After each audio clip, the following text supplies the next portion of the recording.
आवाज़ क्लियर नहीं आ रही यार। रिकॉर्डिंग स्टार्ट कर देना कोई यार इसका, फिर स्टार्ट करते हैं। चलो ठीक है, स्टार्टिंग है, स्टार्ट है रिकॉर्डिंग। तो स्टार्ट करने से पहले कुछ क्वेश्चंस पूछ लेता हूँ। कल का जो हमने पढ़ाया था, कल मुझे याद है कि लोकेटर्स बताए थे। कितने टाइप के लोकेटर्स बताए थे? संदीप अनम्यूट करना अपना। Good evening sir. Good evening Sandeep, बताओ कितने टाइप के लोकेटर्स कल बताए थे हमने? मैं आज ही ऐड हुआ हूँ सर जी। ओके ओके, ठीक है। तो कल वाली जो रिकॉर्डिंग इसमें ग्रुप में शेयर हुई थी उसे तुमने देखा? मैं अभी शाम को ही 8 बजे 8:30 बजे ऐसे ही कुछ वो हूँ। चलो ठीक है, उसको टाइम निकाल के थोड़ा देख लेना। जी अ, sir. Arun Arun Yadav, unmute yes sir. करना। हाँ, बताना कितने टाइप के लोकेटर्स कल बताया था मैंने? 8 type: name, tag name, class, C S S, selector, XPath, और लिंक टेक्स्ट और पार्सर लिंक टेक्स्ट, ठीक है। या चलो बढ़िया, आगे इसको कंटिन्यू करते हैं। और सेलेनियम कंपोनेंट के बारे में मैंने बताया था। अखिलेश बताना, अनम्यूट करना।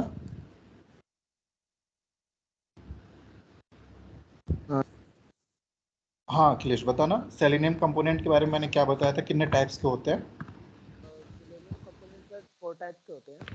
सिलेनियम आवाज़ बहुत धीमे आ रही है यार। सिलेनियम कंपोनेंट 4 टाइप्स के होते हैं।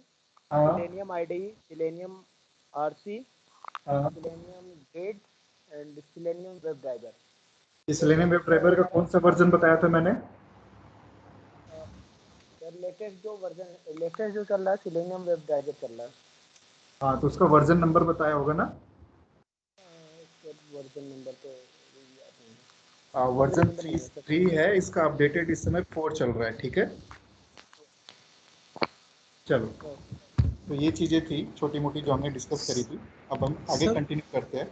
हाँ बताओ। Sir selenium web driver protocol W3C use होता है। W3C। W3CC platform is now the one which has replaced JSON wire protocol, I think. तो सर हम जेसन पढ़ेंगे क्या? We learn about JSON protocol या W3C प्रोटोकॉल? नहीं नहीं, उसके प्रोटोकॉल का हमें नीड नहीं है, क्योंकि वो बैकएंड में वो जैसे फंक्शन करता है ना, कैसे कम्युनिकेट कर रहा है, वो उसका इंटरनल वर्किंग है, तो उसे हमें नहीं देखना है अभी के लिए, क्योंकि इसकी हमें उसमें नीड नहीं पड़ेगी। वो एक डिफरेंट सिलेबस हो जाता है, वो डिफरेंट टाइप ऑफ टेस्टिंग हो जाती है। वो एपीआई, अब जैसे ऑटोमेशन टेस्टिंग करते हो ना एपीआईज का, तो वो उस सेक्शन में चला जाता है। तो अभी के लिए ये लिमिटेड है, जैसा कि अभी हम वेब एप्लीकेशन पे फोकस कर रहे हैं। ओके। तो हाँ, तो अब चलो बात करते हैं। ये लोकेटर्स हैं 8 टाइप के।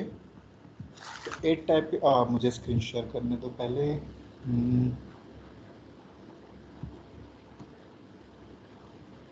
नीचे नीचे।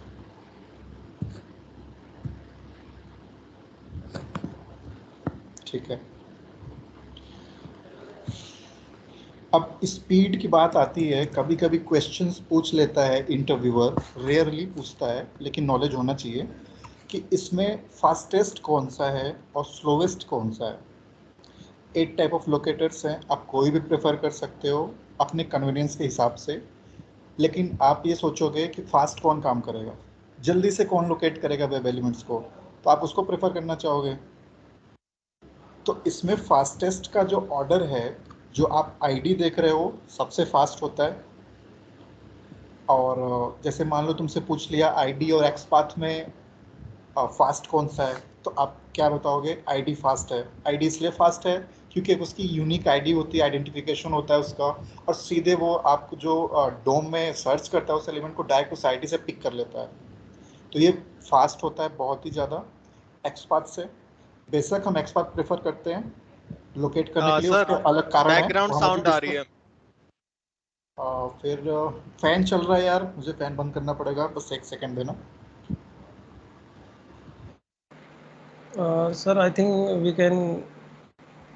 सर आपको गर्मी लग जाएगी, रहने दीजिए। अरे नहीं, अरे कोई नहीं नहीं यार, सर, फैन मत बंद करिए सर, फैन तो चलने दीजिए, कोई दिक्कत नहीं है। फैन की आवाज है यार, जोर से चल रही थी काफी, कि कुछ और भी आ रहा नो हो। No sir, no much, not नहीं ज़्यादा ओके सर, आप सही है सही। डिस्टर्बेंस नहीं है। चलो ठीक है, ओके। कंटिन्यू करते हैं। तो अब क्या था, हमने बात करी स्पीड की। स्पीड सेंस में अगर तुमसे पूछ लिया रैंडम क्वेश्चंस, आईडी और एक्सपाथ में तुम एक्सपाथ प्रेफर करते हो, लेकिन स्पीड किसकी ज़्यादा है, आईडी की ज़्यादा है कि एक्सपाथ की? तो स्पीड हमेशा याद रखना आईडी की ज़्यादा है। उसके बाद नेम, फिर आता है आपका CSS सेलेक्टर और एक्सपाथ। तो ये ऑर्डर आप याद रखना। मैं लिख देता हूँ।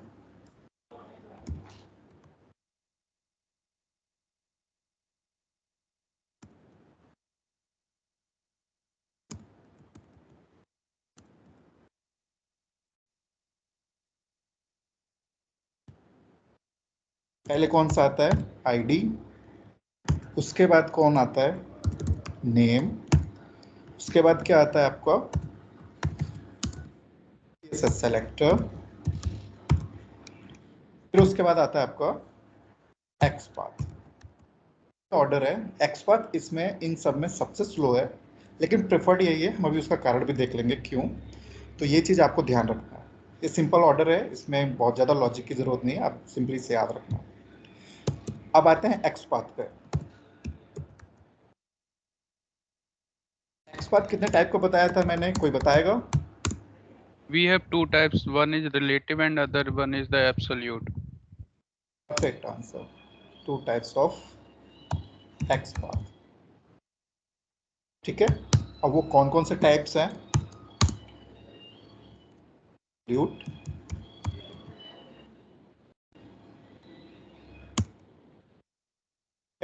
एंड सेकंड आता है आपका रिलेटिव। एब्सोल्यूट एक्सपाथ को आप स्टैटिक एक्सपाथ भी बोल सकते हो, और रिलेटिव एक्सपाथ को आप डायनेमिक एक्सपाथ भी बोल सकते हो। तो इनका अलग अलग नाम है। मेजरली एब्सोल्यूट और रिलेटिव से ही जाना जाता है, लेकिन वो चीज़ आप ध्यान रखना। अब आते हैं कि एब्सोल्यूट किसे बोलते हैं और रिलेटिव किसे बोलते हैं, और एब्सोल्यूट कैसे हम यूज़ करते हैं, या फिर इनमें क्या डिफरेंसेस है। तो अब उस पर थोड़ा सा ध्यान देते हैं। एब्सोल्यूट एक्सपाथ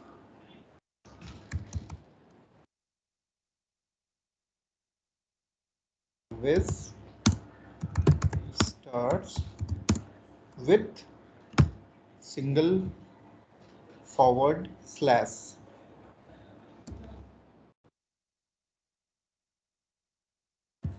इसको मैं वर्डिंग में भी लिख देता हूँ, सिंगल फॉरवर्ड स्लैश, और उसका ये सिंबल हो गया। और एक चीज एब्सोल्यूट एक्सपाथ के बारे में, we can traverse out the dome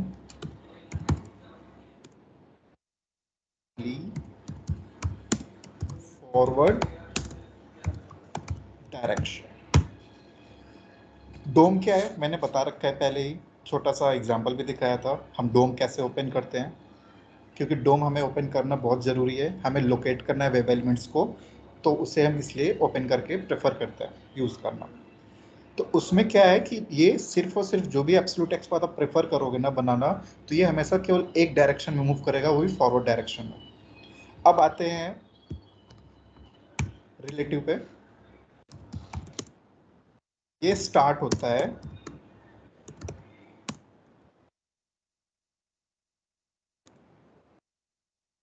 double slash forward, symbol उसका मैं मेंशन कर देता हूँ, ये चीज। और इससे हम बोथ डायरेक्शन में हम ट्रेवर्स कर सकते हैं within dome.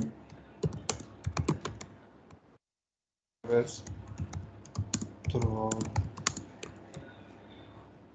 The DOM in forward and backward directions। ठीक है। तो ये इनमें थोड़ा सा डिफरेंस है। एक्सपाथ का 2 टाइप्स हैं, एब्सोल्यूट एंड रिलेटिव। ये आप थोड़ा ध्यान रखना। ये क्वेश्चंस पूछ लेता है कि एब्सोल्यूट और रिलेटिव में डिफरेंस क्या है। तो जेन्युइन आप ये बताओ, सिंगल स्लैश और डबल स्लैश स्टार्ट होता है, डिफरेंशिएट करना। प्लस एब्सोल्यूट स्टैटिक होता है, रिलेटिव आपका डायनेमिक होता है। एब्सोल्यूट से भी आप यूनिक एक्सपाथ ही बनाते हो, रिलेटिव से भी आपको यूनिक एक्सपाथ ही मिलता है, लेकिन ट्रैवर्स मोड में मतलब वो किस सेंस में उस डोम में मूव करता है, तो top to bottom means in the forward direction, but relative both the direction, हम फॉरवर्ड भी जा सकते हैं बैकवर्ड भी जा सकते हैं। तो यह बात होगी आपकी एक्सपाथ की। यहाँ तक किसी को कोई डाउट हो तो पूछ लो। सर हाँ, direction means top to bottom, line by line. let me show you with the example. Direction in the sense like this is a URL, this is a particular web page of that particular testing Baba application, and can you guide me how I can open DOM here? मैं DOM कैसे open कर सकता हूँ, तुम guide कर सकते हो यहाँ पे? Right Yes. click. We can simply right click Click and go right to the click on the inspect. service. Right click and go into the inspect Go to option. the Impact. Right. And Then now we can click on the arrow, the top left one. here this option is Here, called yeah. select. You can call it select option or arrow button, Yep. whatever you want. You feel comfortable with, you can call it. Yeah. अब क्या है Now कि we can hover. yes, different web elements. ठीक है। तो ये डोम है, मैं इसमें ये समझाना चाह रहा था कि फॉरवर्ड और बैकवर्ड कैसे मैं बता रहा था, वो देखो। और मैं थोड़ा सा इसमें आपको थोड़ा दिखा भी देता हूँ कि रिलेटिव और एब्सोल्यूट कैसे क्रिएट करते हैं, तो वो थोड़ा और हेल्प करेगा।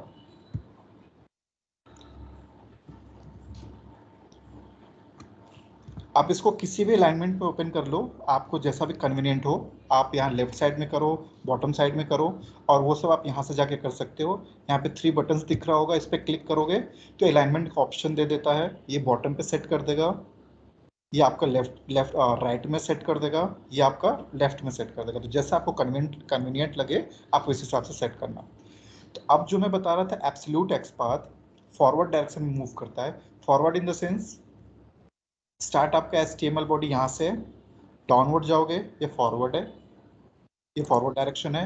एब्सोल्यूट एक्सपाथ हमेशा इसी डायरेक्शन में ट्रेवर्स करता है।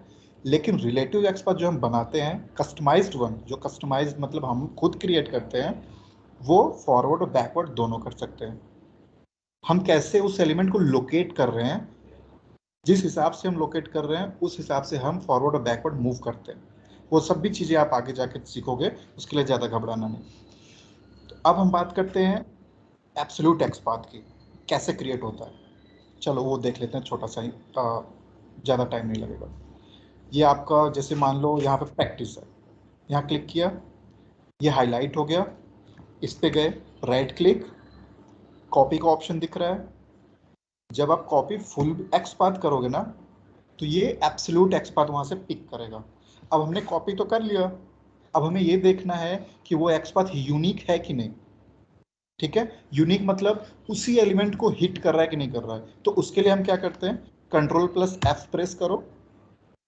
जैसे ही Ctrl+F प्रेस करोगे तो फाइंड वाला जो ऑप्शन आता है सर्च बार, वो ओपन हो जाएगा।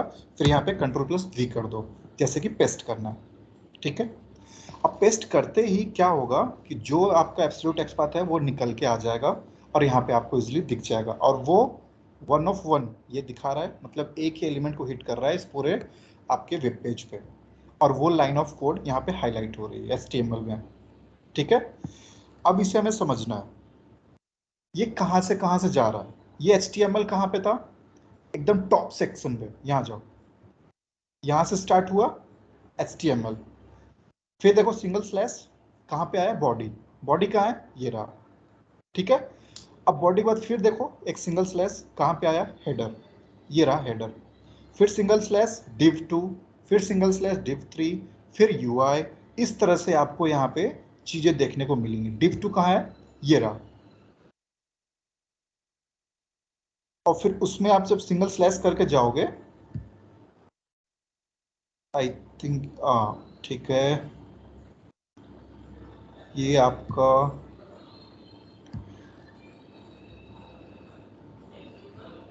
एक सेकेंड देना। और इसमें parent node, child node, attribute, tag name, ये सब मैं थोड़ा सा ओवरव्यू और दे देता हूँ जिससे कि चीज़ें क्लियर हों, समझ में आए।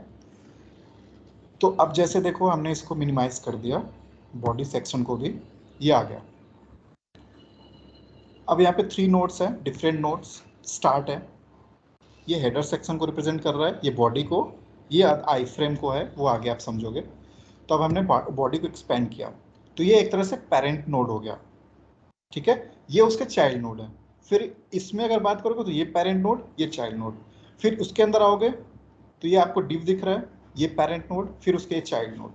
तो ये इस तरह से हम नोड समझते हैं, ये सारे नोड्स हैं, ठीक है। अब उसके अंदर जब जाओगे, जैसे यहाँ पे क्या है, ये टैग नेम है, ये हेडर यहाँ पे दिया हुआ है, यहाँ पे नेव दिया हुआ है, यहाँ डिव है, इस तरह से यहाँ पे टैग नेम दिया है। और विद इन दैट पर्टिकुलर आप सारी चीज़ें जो देखते हो, यहाँ आईडी देख रहे हो, यहाँ क्लास देख रहे हो, यहाँ टाइप देख रहे हो, ये क्लास, ये प्लेस होल्डर यहाँ पे दिख रहा होगा। तो ये सारी क्या है, एट्रीब्यूट्स है इसकी। तो अभी जब आगे चल के चीज़ें देखोगे, जब एक्सपाथ क्रिएट करोगे ना, तो ये सारे जो एट्रीब्यूट्स आपको दिख रहे हैं ना, यही आपको हेल्प करते हैं कस्टमाइज्ड एक्सपाथ क्रिएट करने में, और वो यूनिक रहता है और डायनेमिक भी है और स्टेबल भी। चलो फिर अब आगे देखते हैं। ये हो गया आपका एब्सोल्यूट, मतलब क्या है कि ये फॉरवर्ड स्लैश ये कि आपको फॉरवर्ड डायरेक्शन में ले जाएगा एक एक करके, जहाँ पे उस एलिमेंट को उसे लोकेट कराना, ठीक है। अब आते हैं रिलेटिव एक्सपाथ पे। रिलेटिव एक्सपाथ भी हम इससे ही निकाल सकते हैं। एक तो ये वे है, इसको हटा देता हूँ, यहाँ गए, क्लिक किया, कॉपी एक्सपाथ। वहाँ मैंने कॉपी फुल एक्सपाथ किया था, यहाँ पे केवल किया है कॉपी एक्सपाथ। अब देखो ये शॉर्ट भी हो गया, और वो जो रूट नोड था ना, जो HTML या टॉप हेडर सेक्शन यहाँ पे है ना, ये रूट नोड बोलते हैं। और जब भी आप एब्सोल्यूट एक्सपाथ निकालोगे, ये हमेशा यहीं से स्टार्ट होगा, यहाँ से चलना चालू करेगा, तब वो उस पूरे डोम में उस एलिमेंट तक पहुंचेगा एक एक करके, स्टेप वाइज, एक स्टेप आगे एक स्टेप आगे, इस हिसाब से। तो वो थोड़ा लेंदी, मतलब टाइम पीरियड उसमें ज़्यादा चला जाता है, इसलिए उसे प्रेफर नहीं करते हैं, और वो जनरली स्टेबल भी नहीं होता। तो अब ये देखो, ये रिलेटिव कैसे हुआ, ये मुझे कैसे आइडिया लगा, बताओ, कोई बताना चाहेगा? Double forward slash is Double there. slash sir.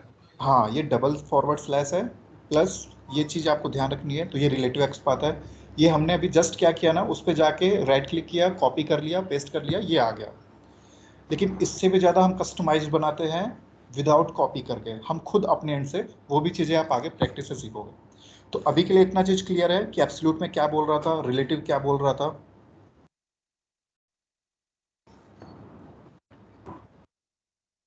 Yes sir. चलो बढ़िया। Yes sir. अब मैंने एक चीज़ बोला कि रिलेटिव फॉरवर्ड और बैकवर्ड Clear. बोथ जाते, दोनों डायरेक्शन में जाता है, लेकिन अभी के लिए सिर्फ फॉरवर्ड जा रहा है। बैकवर्ड का केस कब आता है, जब हम कस्टमाइज्ड एक्सपाथ क्रिएट करते हैं, इसके पास मल्टीपल मेथड्स होता है, उस मेथड्स के हेल्प से हम कस्टमाइज्ड एक्सपाथ जब क्रिएट करते हैं ना, तब वो बैकवर्ड में भी हम ले जाते हैं। तो बैकवर्ड वाला सिनेरियो हम उस टाइम देख लेंगे, लेकिन अभी के लिए इसे समझ लो। चलो तो उसे मैं थोड़ा नोट भी करा देता हूँ। जो कस्टमाइज्ड एक्सपाथ की मैं बात कर रहा हूँ ना, जो हम खुद क्रिएट करते हैं, बहुत सारे मेथड्स होते हैं उनके पास, उसके हेल्प से हम करते हैं। अब आते हैं मेथड्स पे। यहाँ तक चीज़ें क्लियर है ना? नहीं कोई सर। डाउट हो तो पूछ लेना पैरेलली। इसमें संकोच करना और वो मन में रखना प्लस शर्माना, ये सब बिल्कुल मत करना। जो डाउट हो बात आप बात का बेझिझक समझ नहीं आया सर, ये कौन सा वाला? जो आप बता रहे थे ना नोट से रिलेटेड कस्टमाइज। नोड वाला, चलो ठीक है, मैं एक बार ओपन करता हूँ। नोड मैंने क्या बताया, बहुत सिंपल वर्ड्स में, इसको हटाते हैं, इसको और एक्सपैंड करते हैं। चलो यहाँ से मैंने जैसे बताया ना, ये आपका, ये तो रूट नोड हो गया, टॉप लेवल स्टार्ट यहाँ से हो रहा है। ये आप जो नोड्स देख रहे हो, ये पेरेंट नोड बोलते हैं, पेरेंट इन द सेंस आप समझ रहे होगे। फिर उसको जब आप एक्सपेंड करोगे, उसके विद इन जितने नोड्स आपको मिलेंगे, वो आपको चाइल्ड नोड होगा उसका। जैसे ये बॉडी मैंने ओपन करी, ये सारे नोड्स इसके अंदर दिख रहे हैं, ये सब इसके चाइल्ड नोड है। अब उसके अंदर जब हम आएंगे हेडर वाले में, हेडर नोड पे, तो वो पेरेंट होगा, इनसार होगा। ये चीज़ मैं समझा रहा था। फिर उसके बाद जैसे मान लो इस नोड पे आए, तो इसके अंदर जब हम इसे एक्सपेंड करेंगे, तो ये सारा इसका चाइल्ड नोड होगा। फिर हम इस डिव पे आते हैं, उसे ये देखो डिव है, डिव को एक्सपेंड किया, तो इसके अंदर ये जो नोड है इसके चाइल्ड नोड है। तो ऊपर वाला हायर पे जो नोड है वो पेरेंट, और उसके अंदर चाइल्ड नोड। और बाकी जो चीज़ें इसमें बताई, जैसे ये हेडर है, ये टैग नेम है, ये नैव क्या है वो टैग नेम है, डिव क्या है वो टैग नेम है, ये आपको जो इसके साथ दिख रहा है ना वो सारे टैग नेम है, और विद इन दैट जो भी चीज़ें अवेलेबल है वो सारे एट्रीब्यूट्स है। अभी सिर्फ एक आधी एट्रीब्यूट आपको दिख रहा होगा, यहाँ पे केवल आईडी दिख रहा है, वो एट्रीब्यूट का काम है। यहाँ पे रेफरेंस लिंक जो आपका एचरेफ है वो आपका एट्रीब्यूट है, यहाँ क्लास एट्रीब्यूट है, इसमें इनपुट है, इनपुट टैग है, इसमें क्या क्या एट्रीब्यूट है, क्या क्या समझ में आ रहा है कि क्या क्या एट्रीब्यूट है, बताना। क्लास टाइप हुआ सर, क्लास हुआ, प्लेस होल्डर हाँ, ये place type, holder. Type class place holder इसके एट्रीब्यूट्स हैं, ठीक है। तो ये चीजें मैंने बताई, क्लियर हो गई है। हाँ जी। चलो यस जी सर। चलो बढ़िया, आगे चलते हैं। अब हम बात करते हैं मेथड्स क्या क्या है जो हम यूज करते हैं रिलेटिव एक्सपाथ बनाने में। यहाँ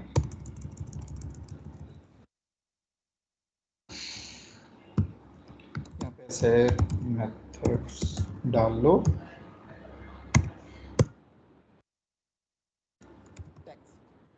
एक तरह का मेथड है, हम इसका यूज करते हैं, कंटेंट्स यूज करते हैं, ये भी आप ऐसे देख लो, following, following,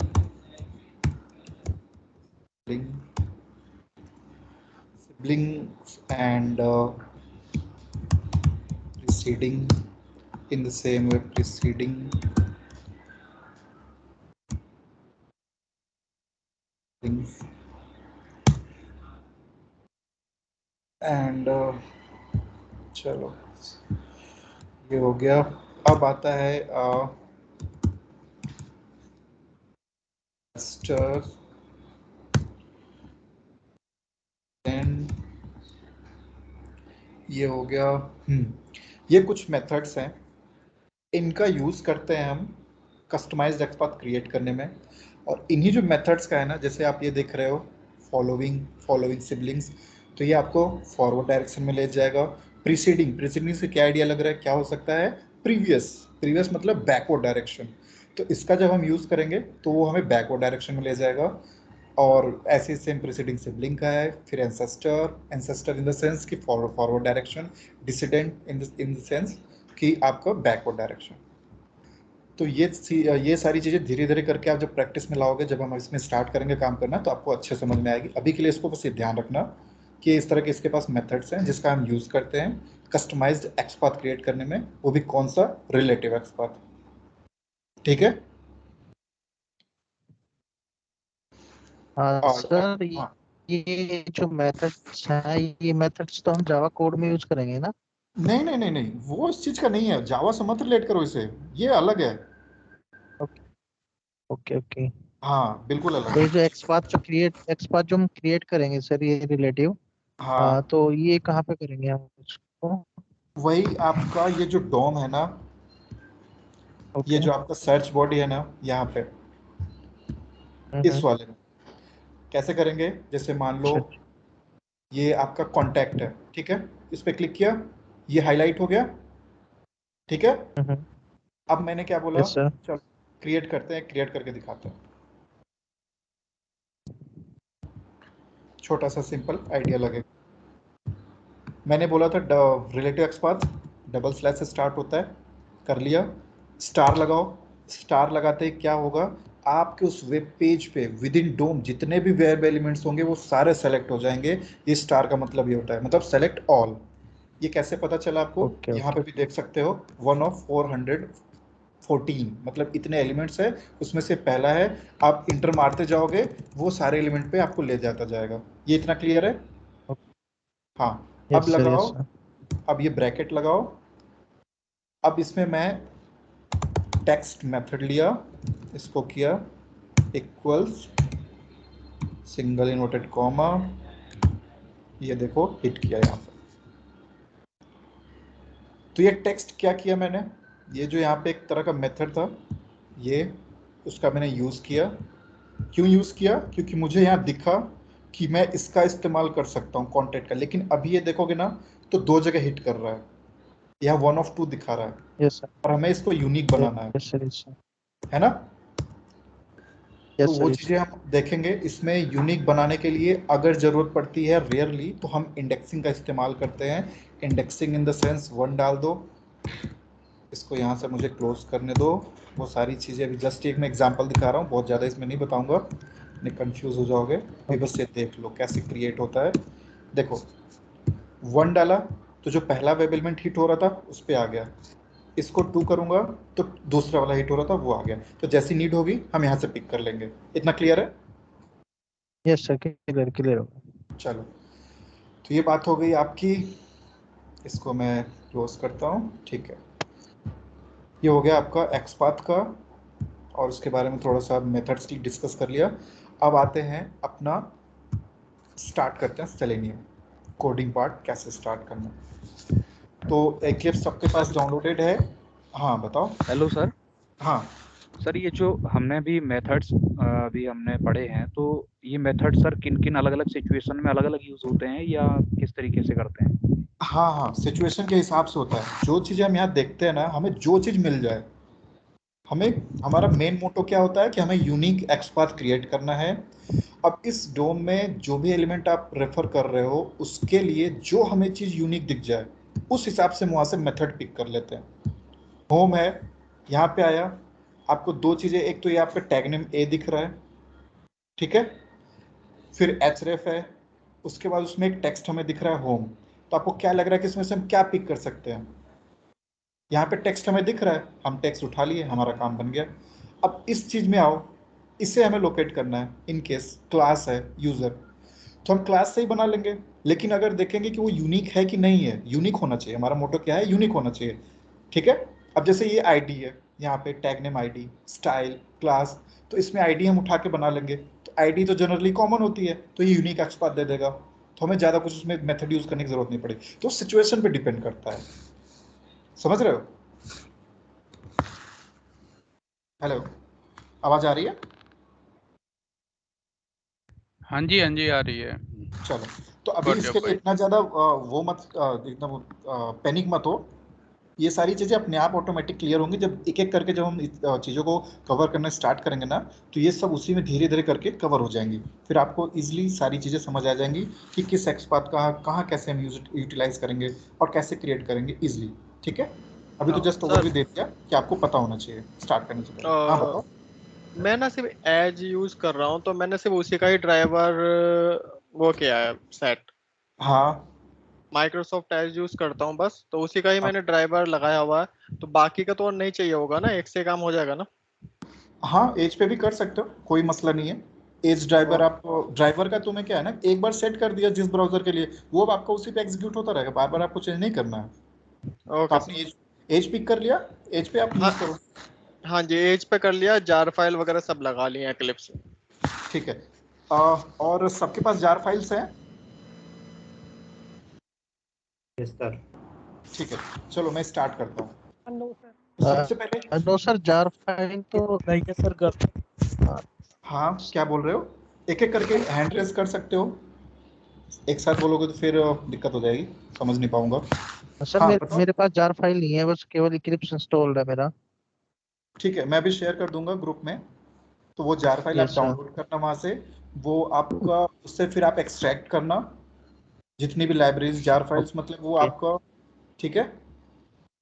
zip file, zip file में है वो, तो उसको आपको एक्सट्रैक्ट करना है वहां से सारी जार फाइल्स, और उससे मैं बताता हूँ कि कैसे आपको ओके रखना है अपने प्रोजेक्ट में। चलो ठीक है स्टार्ट सर। करते हैं एक एक करके। ओके तो आप आराम से राइट क्लिक करो, यहाँ से कर लो या फाइल पे जाके कर लो, जावा प्रोजेक्ट आप सेलेक्ट कर लो, उसका नाम दे दो, नाम चलो दे देते हैं। हेलो। हाँ तो कुछ कह रहा है? हाँ सर, ये इक्लिप्स का है ना, ये टेक्स्ट बहुत स्मॉल दिखाई दे रहा है, सब क्लियरली विजिबल नहीं है। क्या विजिबल नहीं है? जो आप राइट डाउन कर रहे हैं ना इक्लिप्स में, ये सब ये वाला।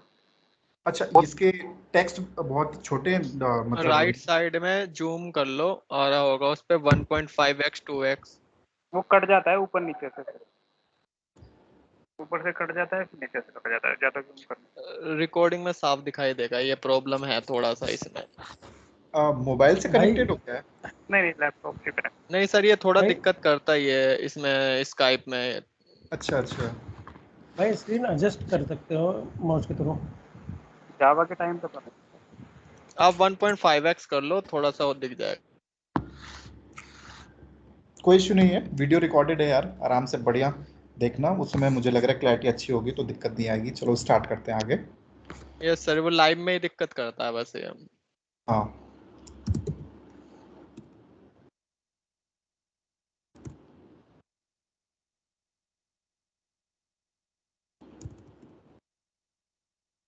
ने प्रोजेक्ट का नाम दे दिया। जैसे आप प्रोजेक्ट आप क्रिएट करो ना, तो नीचे जाओ, यहाँ पे आप देखोगे ना मॉड्यूल आता है, वो आपका अगर चेक बॉक्स में उसको चेक्ड है तो उसको आप अनचेक कर लेना, और उसके बाद आप फिनिश पे जाओ, फिनिश करना, आपका प्रोजेक्ट क्रिएट हो जाएगा। मॉड्यूल पाथ पे आप अगर सिलेक्टेड है ना, उसका वैसे खास यूज़ नहीं होता, उसलिए इसको आप अनचेक ही रखना, और उसमें कभी कभी कंफ्यूजन हो जाती है, वो भी अभी मैं बता देता हूँ। चलो ये प्रोजेक्ट क्रिएट हो गया। सिंपली मैंने क्या किया, राइट क्लिक किया, आप या तो फाइल पे चले जाओ या किसी एक यहाँ पे प्रोजेक्ट पे राइट क्लिक करोगे तो ऑप्शन आ जाएगा। फिर वहाँ न्यू में गया, फिर उसमें क्या किया मैंने, जावा प्रोजेक्ट सेलेक्ट किया, नाम दिया और फिनिश कर दिया। अब इसको एक्सपेंड करते हैं।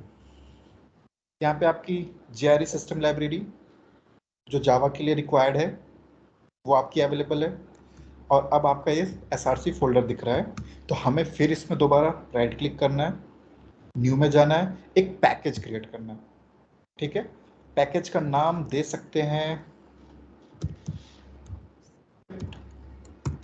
डेम स्क्रिप्ट टेस्टिंग, और हम इसे कर देते हैं फिनिश। ये आ गया package. Package in the sense बहुत बड़ी चीज़ नहीं है, एक तरह से आप ये समझो कि हमें स्टोर करना है इसमें बहुत सारी चीज़ें, क्लासेस हम क्रिएट करेंगे तो हमें उसमें यहाँ रखना है, तो बस इसका यही काम है। और चलो अब दोबारा फिर हमें यहाँ पे राइट क्लिक करना है इस पैकेज पे, अब हमें क्लास क्रिएट करना है इसके पैरेलली। क्लास आप देखोगे ऑप्शन मिलेगा यहाँ पे, क्लास का नाम दे दो, क्लास का हमेशा नेमिंग कन्वेंशन के थ्रू कैपिटल्स में रखना स्टार्टिंग, और चलो फिनिश कर देते हैं। ये आपका क्लास क्रिएट हो गया। अब क्लास क्रिएट करने से पहले अब थोड़ा सा और चीज़ें डिस्कस करते हैं। आप टेस्टिंग स्टार्ट करने जा रहे हो ऑटोमेशन, सबसे पहला स्टेप आपका क्या होना चाहिए? आपको मान लो टेस्टिंग बाबा एक एप्लीकेशन है, टेस्ट करनी है, तो उसके लिए सबसे पहला स्टेप आपके दिमाग में क्या है, क्या होना चाहिए? ब्राउजर को लॉन्च करेंगे कैसे? हाँ बढ़िया, क्योंकि देखो ये वेब एप्लीकेशन है, पहली बात web application in the sense कि किसी ब्राउज़र पे हमें रन करना है, तो उसके लिए हमें पहले ब्राउज़र तो चाहिए, ब्राउज़र लॉन्च करना, ब्राउज़र हमारा पहले ही ओपन होना चाहिए, फिर उसमें हम जाके उस एप्लीकेशन का जो URL है पेस्ट करते हैं या टाइप करते हैं, फिर हम उसे सर्च करते हैं। तो हमारा पहला प्रायोरिटी क्या होता है, ब्राउज़र को लॉन्च करना, तो ये चीज़ ध्यान रखना। अब एक और काम कर लेते हैं, यहाँ पे ये हो गया है आपका, क्लास क्रिएट हो गई है इस पैकेज के अंदर। अब आते हैं, आपने जो जार फाइल डाउनलोड करी है उसको हमें इस प्रोजेक्ट पे रखना है, इस प्रोजेक्ट के अंदर, तो उसको हम कैसे करेंगे, उस जार फाइल्स को हम यहाँ इस प्रोजेक्ट के अंदर कैसे लेके आएंगे, तो उसका स्टेप्स देख लो ध्यान से। राइट क्लिक करो, बिल्ड पाथ पे जाओ, लास्ट में ऑप्शन आपको दिखेगा कॉन्फ़िगर बिल्ड पाथ, क्लिक करो। जैसे ही ओपन होता है यहाँ पे आप लाइब्रेरीज देखोगे ऑप्शन, वो क्लिक कर लेना कंफर्म करने के लिए एक बार अपने एंड से भी। फिर आप देखो यहाँ मॉड्यूल पाथ दिख रहा है और क्लास पाथ दिख रहा है, तो हमेशा क्लास पाथ सेलेक्ट करना, मॉड्यूल पे मत रखना, नहीं तो जार फाइल्स प्रॉपरली वहाँ पे सेट नहीं होती और वो एरर दिखाती है। तो हमेशा आपको क्लास पाथ पे ही रखना है। वो क्लास पाथ पे कैसे रखोगे, इस पर क्लिक करके। अब आओ add external jars. Add external jars मेरा कहाँ पे, डाउनलोडेड फोल्डर में, डाउनलोड्स फोल्डर में मैंने वो उसका जिप फाइल अनजिप किया, एक्सट्रैक्ट किया वहाँ से सारा फोल्डर और उसको ओपन किया, तो ये सारी जार फाइल्स हैं। ठीक है, इसको आपको सेलेक्ट करना है,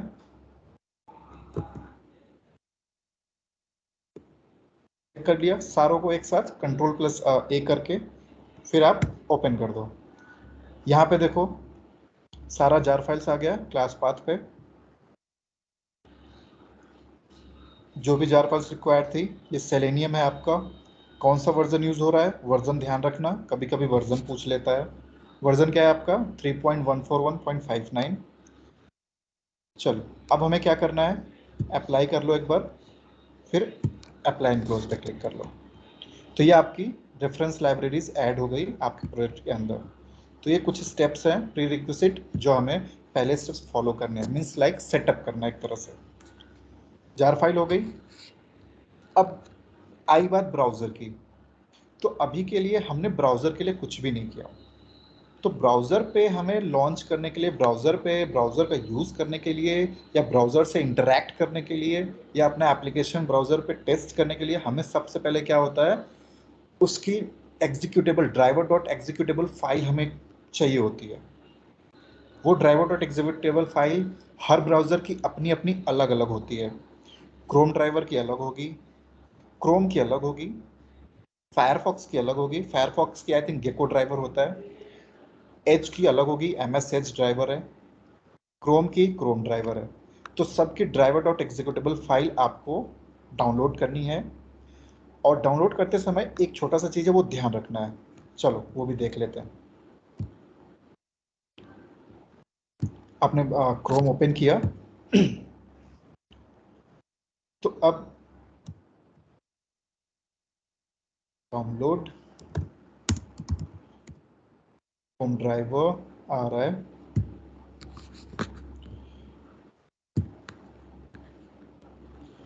ये ओपन हो गया क्रोम ड्राइवर। अब इसमें आप देखो करंट रिलीजेस बता रहा है।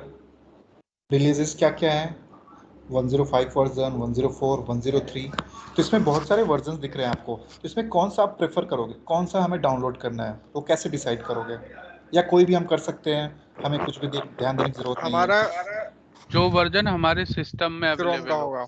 हाँ बिल्कुल, उससे मैच होना चाहिए। अगर वो मैच नहीं हुआ तो आपका एरर आएगा। वो एरर ये बोलेगा कि आपकी जो ड्राइवर है वो उस वर्जन को सपोर्ट नहीं करती ब्राउज़र के। तो हमेशा ध्यान रखना, आपको अपना ब्राउज़र का वर्जन पहले चेक करना है, फिर उसके हिसाब से यहाँ से वो डाउनलोड करना है। ब्राउज़र का वर्जन कैसे चेक करते हैं, आप हेल्प में जाओ, अबाउट गूगल क्रोम, और यहाँ से आप देख लो वर्जन क्या है, 104। चलो हम कॉन्फिडेंट हो गए, अब हम वापस आते हैं। 104 है, क्लिक करो। अब इसमें बहुत सारे ऑप्शन है, लाइनक्स, मैक, विन। तो जिसके पास जो भी सिस्टम हो, किसी के पास मैक हो, यूज़ कर रहा हो, तो आप ये उसके हिसाब से अपना डाउनलोड करना। हम विंडो पे काम कर रहे हैं, हम वो डाउनलोड कर लेते हैं। ये आ गया आपको।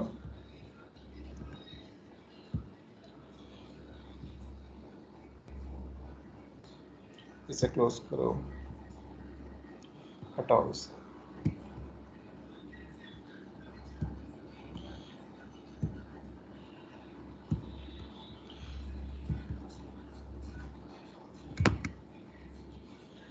आपकी ये यहाँ से आपको जिप फाइल है, जिप फोल्डर है, इसका कह सकते हो। तो इसको क्या करो, एक्सट्रैक्ट कर लो, पाथ अपना उसी पर रहने देना। ये आपका क्रोम ड्राइवर आ गया। यहाँ से इसको उठाओ, कॉपी करो। ये कॉपी हो गया। अपना प्रोजेक्ट ओपन करो, उस प्रोजेक्ट पे राइट क्लिक करो, पेस्ट कर दो। ये आप देखोगे क्रोम ड्राइवर .exe आपका यहाँ आ गया। ठीक है, उसका वर्जन चेक करना है, उस पर डबल क्लिक करो, कंसोल आपका कमांड प्रॉम्प्ट ओपन होगा, वहाँ से आप ब्राउज़र चेक कर सकते हो 104। ठीक है, चलो अब इसमें क्या है कि मैंने डायरेक्ट आपका इसी प्रोजेक्ट पे ही रख दिया मैंने। अभी जस्ट इसे प्रैक्टिस के लिए देख लो, लेकिन इसका प्रॉपर वे है कि इसका एक फाइल फोल्डर क्रिएट करो, उस फोल्डर में रखो इसको प्रॉपर, उस फोल्डर का नाम दो, फिर उसका एक पाथ जनरेट होगा, उस पाथ को इनिशिएट करना, मीन्स लाइक उस पाथ को यूज़ करके हमें उस ड्राइवर को कॉल करना है। तो अभी क्या है कि हम पाथ सेट करने की ज़रूरत नहीं है, क्योंकि हमने डायरेक्ट प्रोजेक्ट पे रख दिया है। तो ये ऑटोमेटिकली इसको पिक कर लेगा बिना पाथ सेट किए। ठीक है, और वो चीज़ पाथ पे रख के, फोल्डर में रख के, पाथ यूज़ करके काम करेंगे जब हम फ्रेमवर्क डिज़ाइन करेंगे। तो उसमें उस समय आपको ये चीज़ें अच्छी समझ आएगी। चलो स्टार्ट करते हैं। मैं एक मेन मेथड बना लेता हूँ। अब मेन मेथड में मेरा क्या मोटो है कि मुझे web driver means like chrome driver को लॉन्च, क्रोम ब्राउज़र को लॉन्च करना है।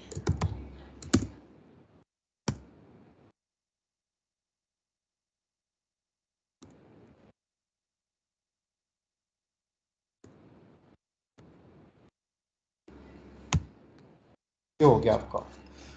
अब इसमें ये लाइन मैंने तो लिख तो दी, लेकिन इसका मतलब क्या हुआ, इसका सेंस क्या है, इसमें एक एक चीज़ें क्या क्या डिफाइन कर रही हैं, वो आपका जानना जरूरी है, क्योंकि उसका भी इंटरव्यूअर कभी कभी पूछ लेता है। तो क्रोम ड्राइवर, हम क्रोम ब्राउज़र लॉन्च कर रहे हैं, उसके लिए हमें ये यूज़ किया। जो फायरफॉक्स पे लॉन्च करना है वो फायरफॉक्स ड्राइवर अपना इस हिसाब से डाउनलोड करके वहाँ ही मेंशन करेगा। एज के लिए एज का ड्राइवर आपके यहाँ पे लिखना और उस हिसाब से उसे यूज़ करना। तभी हमने क्रोम ब्राउज़र लॉन्च करना है तो हमने ये कर लिया। अब क्या कर रहे हैं, न्यू कीवर्ड यूज़ किया। तो इससे क्या समझ में आ रहा है, क्या हो रहा है यहाँ पे, इस पूरे का क्या मतलब निकल के आया, new Chrome driver. Object create किया है हमने हाँ, इंटरफेस। ये क्रोम ड्राइवर का ऑब्जेक्ट क्रिएट किया है। और ये चीज़ क्या है, वेब ड्राइवर क्या है, वेब ड्राइवर वेब एक driver is an interface I think. हाँ राइट, एब्सोल्युटली राइट। तो आप एक बात बताओ, इंटरफेस है, इंटरफेस का ऑब्जेक्ट क्रिएट कर सकते हैं क्या? नो। नहीं। तो अब इंटरफेस का ऑब्जेक्ट क्रिएट नहीं कर सकते। ये स्टेटमेंट सही है यहाँ पे, जो ये लाइन लिखी गई है इस हिसाब से। यहाँ पे हम इम्प्लीमेंट करेंगे बाकी मेथड्स, अनइम्प्लीमेंटेड मेथड्स को सभी को आई थिंक। हाँ ठीक है। इसमें ये वेब ड्राइवर क्या इंटरफेस है, हमेशा याद रखना, इसका ऑब्जेक्ट नहीं क्रिएट हो सकता, ना ही हम करते हैं। ऑब्जेक्ट हम किसका क्रिएट कर रहे हैं, क्रोम ड्राइवर का। क्या कर रहे हैं, क्रोम ड्राइवर का। न्यू कीवर्ड क्रोम ड्राइवर के साथ यूज हुआ है, उसके लिए यूज हुआ है, तो हम ऑब्जेक्ट इसका क्रिएट कर रहे हैं, ना कि वेब ड्राइवर का। वेब ड्राइवर का ऑब्जेक्ट क्रिएट करने का मतलब हमें क्या लिखना चाहिए था, web driver driver equals new web driver. तो वो हो जाता कि हम इंटरफेस का ही ऑब्जेक्ट क्रिएट कर दे रहे हैं, जो कि पॉसिबल नहीं है। और ये वेब ड्राइवर क्या है, पेरेंट इंटरफेस है, in case like chrome driver, firefox driver, edge driver, इन सब का। सो कॉमनली हमने यूज कर लिया डायरेक्ट वेब ड्राइवर यहाँ पे। अगर इंटरव्यूअर सर आपसे हमें क्वेश्चन, हाँ पूछो। सर हमें ये कैसे पता चला कि ये वेब ड्राइवर इंटरफेस है? इंटरफेस है, आप इसको, हालांकि ये इसे प्रेफर नहीं कर रहा है। इंटरफेसेस पता है आपको क्या होता है, यस सर। इंटरफेस क्या होता है? इंटरफेस का ये होता है सर, इसका एक कंसेप्ट है जिसमें सर 100% एब्स्ट्रैक्शन होती है क्लास। 100% एब्स्ट्रैक्शन, एब्स्ट्रैक्शन का क्या मतलब हुआ, कंप्लीट बताना। To hide the data and code for to the essential users. ये शायद इनकैप्सुलेशन बता रहे हैं। नहीं सर यही होता है। अच्छा, एक इनकम्प्लीट मेथड्स होते हैं जो कि आप, जिसमें सिर्फ सिग्नेचर होता है इनका, विदाउट एनी बॉडी, हम डिफाइन करते हैं मेथड्स वहाँ पे, उसको हम यूज़ करते हैं। तो अभी सिंपल ये देख लो, वेब ड्राइवर आपका यहाँ इंटरफेस है, पेरेंट इंटरफेस है, ठीक है। और इसमें क्या है कि जो इसके चाइल्ड वन काउंट होते हैं वो क्रोम ड्राइवर है, फायरफॉक्स ड्राइवर, गीको ड्राइवर बोलते हैं उसको, और उसके बाद सेम आता है आपका एज ड्राइवर, ठीक है। तो अब यहाँ पे जो मैं मेन चीज बताना चाह रहा था आपको वो ये है, मेन चीज क्या है कि अगर मैं यहाँ पे ये लाइन लिख दूं,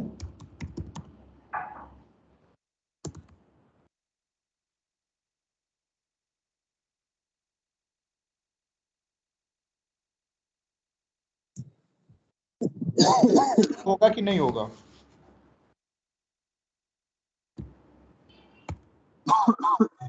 ये लाइन सही होगी कि नहीं होगी, कोई बताना चाहेगा? आई थिंक ये भी ठीक ही होगी। सही है सर।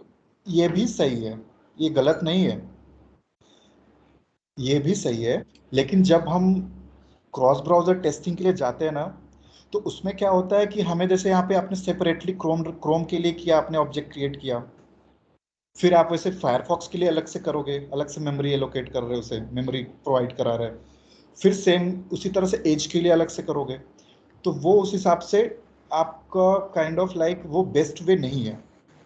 तो यहाँ पे हम ये करने के बजाय डायरेक्ट हम क्या कर दिए, वेब ड्राइवर को ही हमने उसका दे दिया रेफरेंस ऑब्जेक्ट क्रिएट करके। तो अब हम क्या है कि मल्टीपल ब्राउजर्स पे जाएंगे काम करने, तो जैसे कि आपका क्रोम ड्राइवर है, हम यहाँ रिप्लेस कर देंगे और फायरफॉक्स, उसको एड्रेस दे देंगे वेब ड्राइवर पे, जैसे यहाँ पे हमने दिया है। फिर वैसे ही एज ड्राइवर के लिए करेंगे, क्रोम ड्राइवर को रिप्लेस करेंगे एज ड्राइवर से, उसका एड्रेस दे देंगे वेब ड्राइवर को, ये ड्राइवर के पास उसका एड्रेस है और वो किसके पास है, वेब ड्राइवर के पास।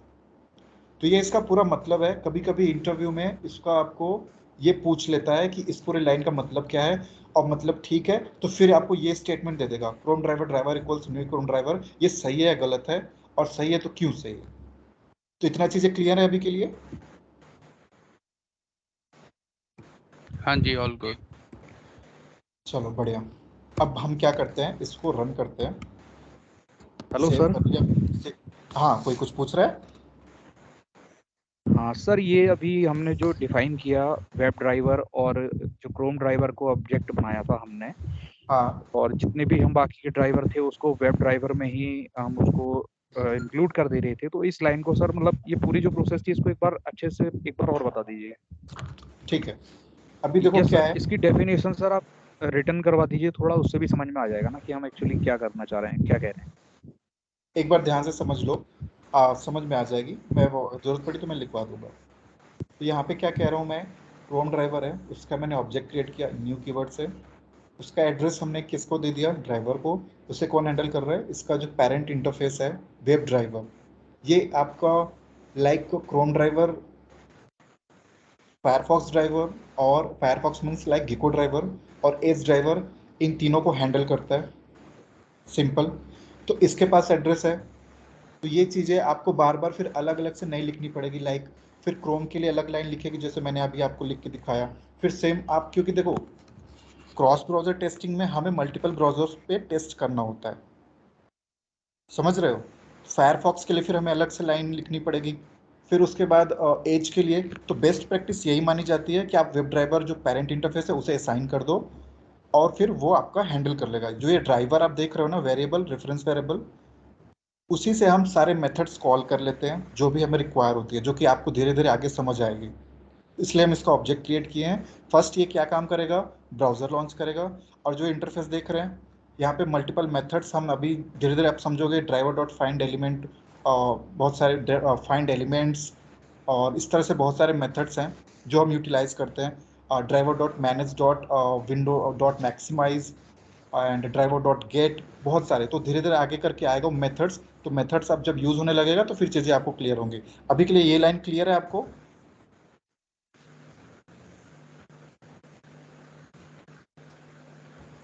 मेरी आवाज़ आ रही है?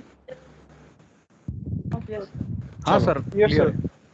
ठीक है। अभी के लिए हम ना एक इसे रन कर लेते हैं। सेव कर लिया, वन जावा एप्लीकेशन। ये आपकी ब्राउज़र लॉन्च हो गई। हमने बस इतना ही कोड किया। अभी तक क्या क्या हमने किया, सबसे पहले तो हमने सेलेनियम की जार फाइल्स डाउनलोड करी, उससे हमने एक बिल्ड पाथ पे पर्टिकुलर रखा, कॉन्फ़िगर बिल्ड पाथ किया, और फिर क्या काम करा कि ड्राइवर डॉट एग्जीक्यूटेबल फाइल हमने वहाँ से डाउनलोड करी ब्राउज़र पे जाके, वर्जन मैच करते हुए, फिर उसको हमने यहाँ पे रखा प्रोजेक्ट पे। फिर हमने क्या किया, एक सिंपल लाइन ऑफ कोड लिखा, web driver driver equals new Chrome driver. तो ये क्या किया, आपको ये पर्टिकुलर ब्राउज़र लॉन्च करके दे दिया। तो ये सिंपल अभी जस्ट ब्राउज़र लॉन्च हुआ है। अब देखो, वो आप ध्यान दोगे ना तो विंडो उसका मैक्सिमाइज नहीं था, मतलब फुल ओपन होके नहीं आया। तो वो अब हम ओपन करते हैं, मैनेज डॉट, ठीक है। ये जैसे है आपका ड्राइवर, ये यूज़ हो रहा है, डॉट मैनेज, इसके पास मेथड है। क्या मैनेज कर रहे हैं, विंडो को क्या करने जा रहे हैं, मैक्सिमाइज। सेव कर लो, रन एज जावा एप्लीकेशन। ये आपका मैक्सिमाइज हो गया। अभी हमें यहाँ पे कोई कुछ भी दिख नहीं रहा है। क्यों नहीं दिख रहा है? क्योंकि हमने अभी कोई यूआरएल लॉन्च नहीं किया, यूआरएल को यूज नहीं किया है इस एप्लीकेशन पे, मतलब ब्राउजर पे रन होने के लिए। तो ये सिंपल अभी एज इट इज दिख रहा है, जस्ट आपका ब्राउजर लॉन्च हुआ है। ठीक है, चलो बढ़िया।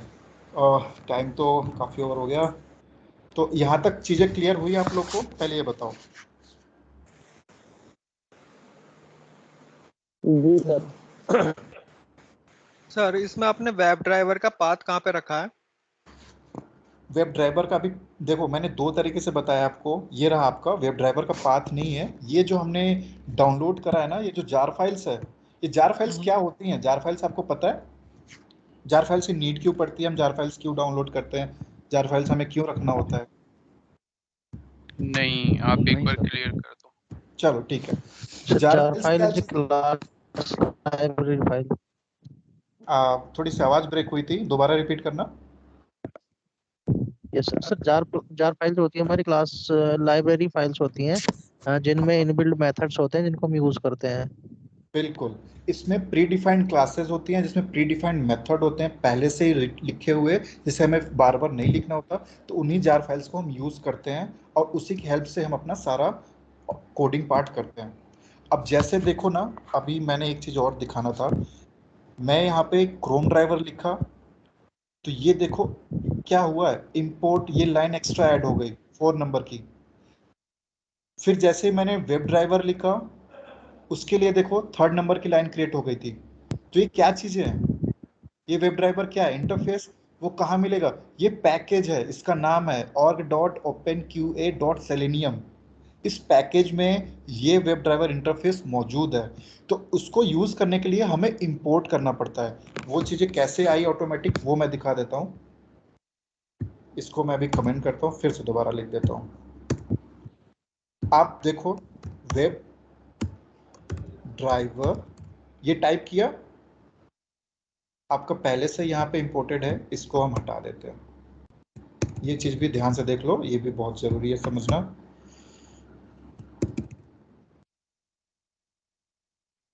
अब वेब ड्राइवर है, इसे भी कमेंट कर दो। वेब ड्राइवर हमने लिखा, यहाँ पे एरर आ रही है। एरर क्या है उसमें पढ़ो। Web driver can't be resolve.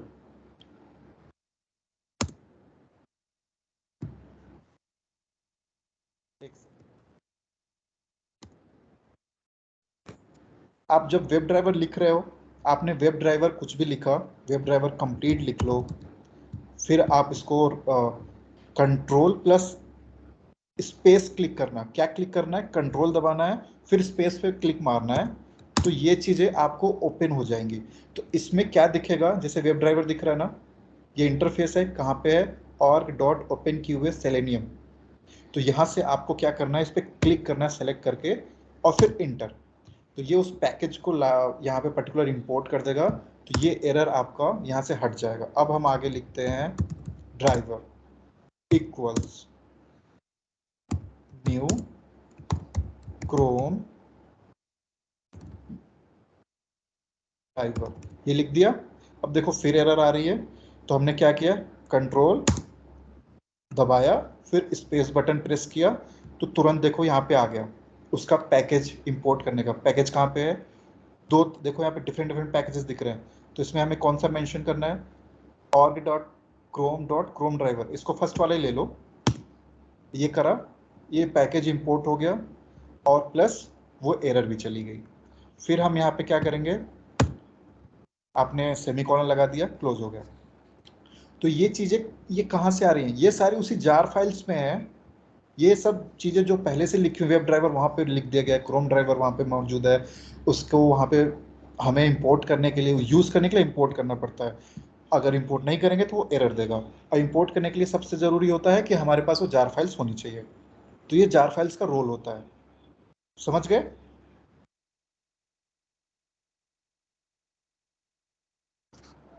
Clear है ये हाँ चीज? सर। चलो बढ़िया। तो आप ऐसे करना, तो ये चीजें हो गई। अब मैं इसे अनकमेंट कर देता हूँ और ये लाइन हटा देता हूँ। चलो इतना प्रैक्टिस करना, फिर हम थोड़ा आगे की चीजें के साथ कंटिन्यू करेंगे। ठीक है? सर एक छोटा सा क्वेश्चन है सर। हाँ पूछो। जो मैनेज के आगे हमने स्मॉल ब्रैकेट लगाते हैं सर, इसे क्या बोलते हैं? ये पैरेंथेसिस है, एज अ पैरामीटर हम पास करते हैं। पैरामीटराइज नॉन पैरामीटराइज मेथड पढ़ा होगा ना जावा में? हाँ, तो ये एक तरह से मेथड है। ये पैरेंथेसिस हमें ये बताता है कि ये मेथड है, और मेथड इसमें कोई भी पैरामीटर पास नहीं हो रहा है तो किस टाइप का मेथड है? नॉन पैरामीटराइज मेथड है। वैसे सेम विंडोज है, वैसे सेम मैक्सिमाइज है। ठीक है सर एक क्वेश्चन और है कि जैसे जो JRE लाइब्रेरी होती है हमारी, अगर ये डिलीट हो जाए तो सर क्या करें फिर? वो डिलीट मत करना, उससे एरर आएगी, क्योंकि वो आपके जो कोडिंग पार्ट यूज हो रहा है जावा लैंग्वेज वो उसे सपोर्ट करता है। उसको ओपन करोगे ना तो उसमें देखोगे, देख लो उसमें सारी जावा की जार फाइल्स मौजूद है। समझ रहे हो ना? उसको थोड़ा केयरफुली हैंडल करना, नहीं तो फिर वो एग्जीक्यूशन नहीं हो पाएगा आपका। सर एक्चुअली मेरा हो चुका था ना एक बार, ये JRE लाइब्रेरी डिलीट हुए थे, तो मुझे सारे प्रोग्राम दोबारा से सर दूसरे प्रोजेक्ट में ये दोबारा से रिटर्न करने पड़े। अच्छा अच्छा, चलो तो इसका तो थोड़ा सर ध्यान अगर रखना है, क्योंकि जार फाइल्स का तो जैसे हमने डिस्कस किया ना कि यही है बैकबोन, इसी से सब कुछ डील होता है, इसी से हैंडल होता है। और कैसे हो रहा है वो भी देख लिया है ना? सर इसका कोई वो नहीं है हमारे पास उपाय, अगर JRE लाइब्रेरी डिलीट हो जाए तो फिर डिलीट हो जाए तो क्या उसको करें? कैसे हम वापस पा सकते हैं? हाँ सर। और मुझे R&D करना पड़ेगा यार, क्योंकि इसका अभी मेरे पास वैसे कोई सोल्यूशन है नहीं इंस्टेंट, पर थोड़ा टाइम दो, अगर मुझे कुछ मिला तो मैं जरूर बताऊंगा। ठीक है, चलो बढ़िया। चलो फिर इसको आप लोग प्रैक्टिस करना, और जो एक्सपाथ मैंने बताया है थोड़ा सा उसको और गो थ्रू करना अपने एंड से, और चीजें प्रिपेयर रखना। फिर हो सकता है सर कल ये मैं थोड़ा बहुत इसमें पूछूं, फिर आगे इसको कंटिन्यू शेयर कर करें। दीजिए। हाँ मैं करता हूँ। Hello sir. हाँ सर बोलो। 4 फाइल भी ग्रुप में सेंड कर देना आप, हाँ हाँ, वो भी और ये भी कर देना कोड भी और वो टैक्स भी। बिल्कुल बिल्कुल।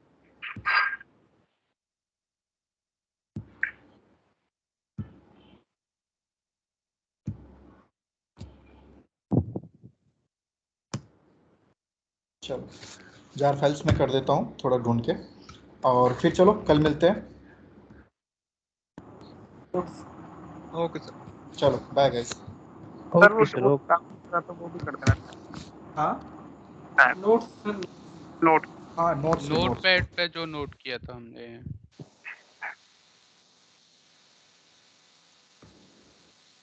कर देते हैं।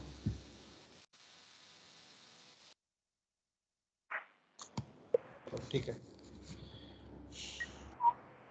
कल मिलते हैं फिर इसी time. Okay okay sir. Okay thank you. चलो भाई रिकॉर्डिंग डाल देना यार।